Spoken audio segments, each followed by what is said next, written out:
Bonjour à tous et bienvenue dans l'émission Ils font l'actu. Aujourd'hui, je suis avec Thierry Decroix, président directeur général du groupe Arcante.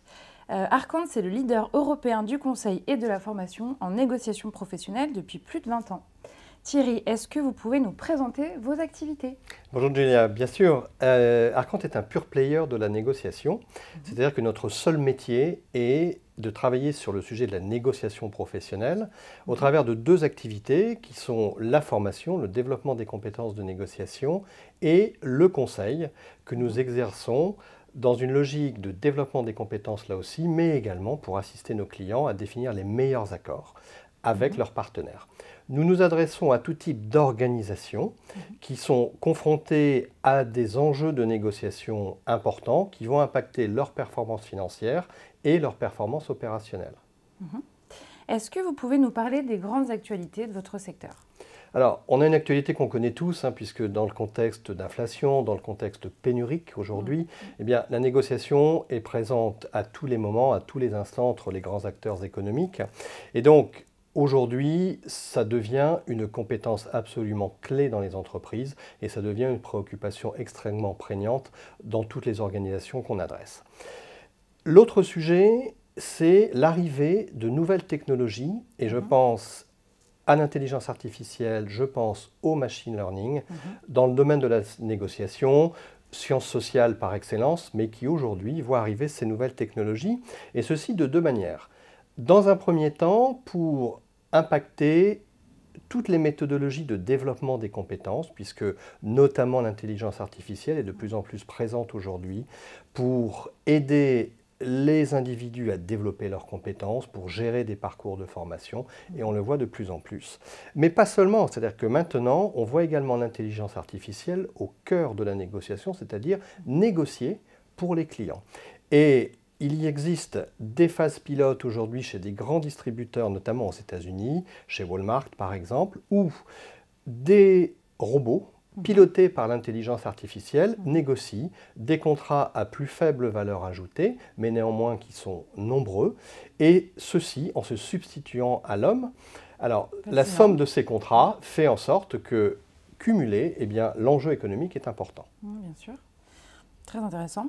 Est-ce que vous pouvez nous parler de vos équipes et des talents qui la composent? Parce que je crois que vous avez des profils particuliers chez Arcante. Absolument. Alors, c'est évidemment la composante majeure au sein de notre entreprise, puisque la négociation, c'est à la fois la combinaison d'une méthodologie, donc la méthodologie du groupe Arcante, mais surtout, c'est une combinaison avec une expérience prouvée et une expérience réelle de la négociation. C'est-à-dire qu'avant d'expliquer comment faire, il faut avoir fait. Et donc, nos équipes et tous les consultants du groupe Arcante sont d'abord des négociateurs expérimentés qui ont été des négociateurs du quotidien dans leurs fonctions précédentes, qu'ils aient été directeurs des achats, compte clés, directeurs de business unit. Ce sont des femmes et des hommes qui ont négocié et qui aujourd'hui transmettent ce savoir au travers de la méthodologie propriétaire du groupe Arcante. Ok. En termes de clients, est-ce que vous pouvez nous parler de vos clients? Quel type de clients adressez-vous aujourd'hui? Bien sûr, comme je le disais tout à l'heure, toute organisation, et je ne parle pas seulement des sociétés commerciales, toute organisation qui est confrontée à un enjeu de négociation important est potentiellement un client du groupe Arcante. Nous avons historiquement une forte présence dans le secteur des produits de grande consommation, chez les industriels, chez les distributeurs, mais également dans l'industrie des biens d'équipement et également dans les industries de services aux entreprises. Nous adressons également d'autres secteurs comme le secteur de la santé, le secteur des loisirs, le secteur de l'hospitalité, le secteur des transports. Et ceci, nous le faisons au travers d'une clientèle qui couvre l'ensemble du monde, puisque nous intervenons dans tous les pays du monde en 4 langues. D'accord. J'aimerais qu'on puisse terminer sur cette interview en parlant impact RSE, puisque c'est un sujet qu'on a abordé ensemble. Je crois que vous avez mis en place un certain nombre de mesures chez Arcante. Est-ce que vous pouvez nous en citer quelques-unes? Bien sûr, alors sujet important puisque c'était un sujet qui n'était pas traité jusqu'à il y a quelques mois. Et donc avec mon équipe, on s'est interrogé longuement sur le fait de se dire qu'est-ce que ça peut être une approche RSE pragmatique et efficiente pour une entreprise d'une dizaine de personnes dont le métier est de faire des prestations intellectuelles. C'est-à-dire que nous ne produisons rien de physique. Et donc, nous nous sommes longuement interrogés avant d'aboutir à une approche qui s'appuie donc sur 5 des objectifs de développement durable de l'ONU. Et parmi ces 5, donc 3 principalement que nous adressons. Le premier, c'est le fait de mettre à la disposition d'entités et d'organisations qui s'adressent à la réduction de la pauvreté dans le monde.